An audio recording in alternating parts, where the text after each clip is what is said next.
Hola, bueno, en esta ocasión queremos darles a conocer un ejercicio sobre el método de la tasa de vapor marginal del área de ingeniería de procesos de la Universidad de La Salle.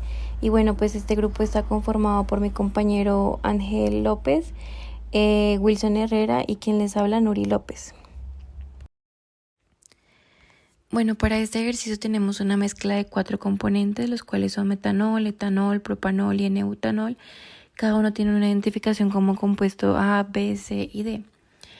A estos pues se les va a realizar el método y también se va a determinar la secuencia más adecuada de separación. Bueno, lo primero que hacemos es organizar los compuestos de menor a mayor temperatura de ebullición y luego calculamos la presión de saturación. Pues para este cálculo utilizamos la ecuación de Antoine y extraemos los datos de las constantes de Antoine de una página llamada NITS. Para eso también utilizamos un rango de temperaturas que está dado entre 288 a 356 grados Kelvin, por la razón de que pues, el método utiliza una temperatura de 49 grados Celsius para comenzar la búsqueda del condensador, y es por esto que pues, será nuestra temperatura de referencia. Seguidamente pues pasamos a hallar las volatilidades relativas. Para esto pues utilizamos la ecuación que podemos apreciar en la parte izquierda, en la parte inferior de la diapositiva. Y los datos los podemos apreciar en la parte derecha, en la parte superior de la diapositiva. Al observar estas volatilidades podemos deducir, que se puede hacer una separación ordinaria sin ningún inconveniente, ya que pues esos compuestos tienen una volatilidad relativa por debajo de 3.5. Después de esto, lo primero que hacemos también es como predecir las posibles combinaciones de las torres de destilación, y pues para esto se utilizan heurísticas de destilación. Estas las podemos observar en la tabla inferior de la diapositiva, en la segunda columna denominada como torres. Como segundo paso, lo que vamos a hacer es calcular los flujos de composición de entrada, destilado y de fondos de cada torre. Para esto pues identificamos los componentes de clave liviano y compuestos pesados clave para poder tomar las fracciones de recuperación del 99,9%. Pues esto para los compuestos claves de cada torre. Por ejemplo, podemos observar que para la primera torre el compuesto clave liviano es el metanol, que es el compuesto A, y el compuesto pesado es el etanol, que es el compuesto B.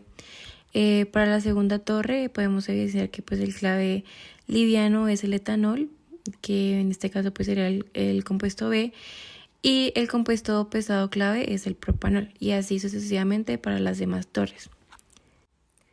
Entonces, en la primera diapositiva podemos ver los flujos de alimento. Ya en la segunda diapositiva podemos ver los flujos de destilado y los flujos de fondo. Como tercer paso, pues pasamos a determinar las fracciones para cada bloque. Para ello lo que hacemos es la sumatoria de los flujos totales, y luego cada componente pues será dividida por este flujo total. Y de esta manera pues determinando las fracciones. Entonces tenemos las fracciones tanto para alimento, para destilado y para fondos. En el paso 4 se va a calcular la presión en el destilado para seleccionar el tipo de condensador adecuado. Es importante mencionar que en el cálculo de la presión de burbuja a 49 grados Celsius puede dar una presión menor a 215 pSI. En este caso, se utilizaría un condensador total a una presión de 30 pSI.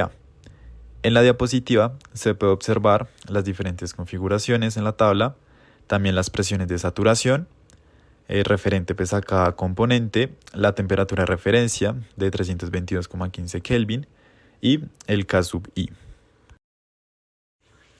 Para calcular la presión de burbuja, en un principio se utilizó un valor supuesto de un bar.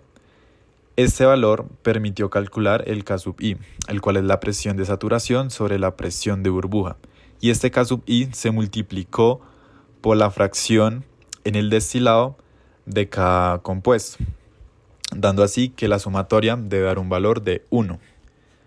Y ya con esto se pudo realizar el solver de Excel, en el cual las casillas de color rosado son las variables a iterar y las casillas de color verde son las variables respuesta, dando como resultado que la presión de burbuja no es mayor a 215 psi, por lo que se puede utilizar un condensador total a una presión de 30 psi. Ahora, en los fondos se asume una caída de presión en el condensador de 0 a 2 psi y una caída de presión en la columna de 5 psi, dando así que la presión de los fondos es de 23 psi. Nuevamente, en la tabla se puede observar las presiones de saturación, el K sub I, el cual es la presión de saturación sobre la presión de burbuja. En este caso ya conocemos la presión de burbuja, que viene siendo 23 psi o 1.5 bares. De este modo, se utilizó nuevamente un solver. Se supuso un valor inicial de temperatura de burbuja, el cual permite calcular las presiones de saturación. Estas presiones de saturación permiten nuevamente calcular el KI y este KI se multiplicaría por las fracciones en los fondos, dando así que la sumatoria dé un valor de 1. Ya con estos datos se realiza el solver, en el cual las variables de color rosado son las que se van a iterar y las variables de color verde son las respuestas. Finalmente, se obtuvieron las temperaturas que se pueden observar en la diapositiva y también se observa que la temperatura crítica, en este caso del metanol, es de 239.85 grados Celsius. De este modo, las temperaturas que se obtuvieron pues son menores y se puede dar por concluido la búsqueda del condensador. En el paso 5 se va a calcular la temperatura de entrada de los flujos a la torre. Para ello, inicialmente en la columna rosada se va a suponer una temperatura en grados Celsius que posteriormente se convierte a grados Kelvin. Para, mediante la ecuación de Antoine, calcular la presión de saturación de cada uno de los compuestos en cada una de las posibles torres. Con estas presiones de saturación se puede calcular el coeficiente KI dividiendo la presión de saturación entre la presión de burbuja.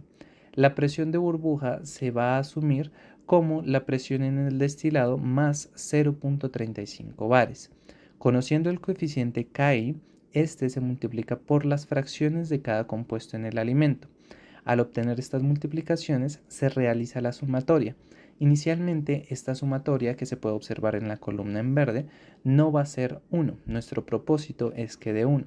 Para ello se utiliza el comando solver que nos permite establecer como celda objetivo la sumatoria de KI por ZI para que adquiera un valor de 1 iterando la temperatura que se puede ver en la columna en rosado.